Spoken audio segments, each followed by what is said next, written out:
സമാനതകളില്ലാത്ത ദുരന്തമാണ് ഉണ്ടായിരിക്കുന്നത്. നമ്മൾ ഒരുപാട് ലാൻഡ് സ്ലൈഡുകൾ കണ്ടിട്ടുണ്ട്, ആ സ്ഥലങ്ങളിൽ പോയിട്ടുണ്ട്. പക്ഷെ അതൊരു പ്രത്യേക ഏരിയയിൽ മാത്രമാണ് അതിൻ്റെ വ്യാപ്തി ഉണ്ടാകാറ്.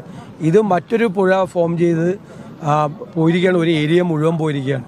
ഒരുപക്ഷെ ആ സ്കൂൾ ബിൽഡിംഗ് ഇല്ലായിരുന്നു, ആ സ്കൂൾ ബിൽഡിങ് ഇത്രയും വരുന്ന കല്ലും മരങ്ങളും തടുത്തു നിർത്തിയില്ലായിരുന്നെങ്കിൽ ഈ ടൗൺ പോലും ബാക്കി ഉണ്ടാവില്ലായിരുന്നു. എന്നിട്ട് പോലും ഈ മരണസംഖ്യ ഇതിനേക്കാൾ എത്രയോ അധികമായിരിക്കും.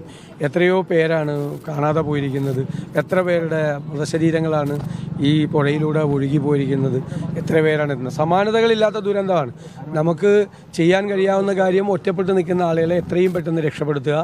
അപകടത്തിലായിട്ട് നിൽക്കുന്ന, അസുഖമായിട്ട് നിൽക്കുന്ന ആളുകളെ, ഇപ്പോൾ മുണ്ടകയിലൊക്കെ അസുഖമായിട്ടൊക്കെ നിൽക്കുന്ന ആളുകളുണ്ട്, അവരെയൊക്കെ എത്രയും പെട്ടെന്ന് രക്ഷപ്പെടുത്തി ആശുപത്രിയിലാക്കുക.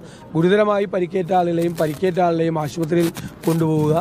പിന്നെ നമുക്ക് മരണത്തിൻ്റെ കണക്കെടുക്കാൻ കഴിയാത്ത ഒരവസ്ഥയിലാണ് നിൽക്കുന്നത്.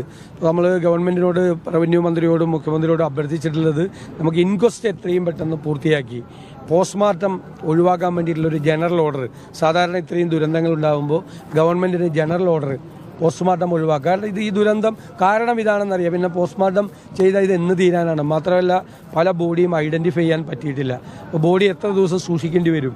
ബന്ധുക്കൾ വന്ന് തിരിച്ചറിഞ്ഞതിന് ശേഷം മാത്രമാണ് ബോഡി ഏറ്റുവാങ്ങാൻ പറ്റുന്നത്.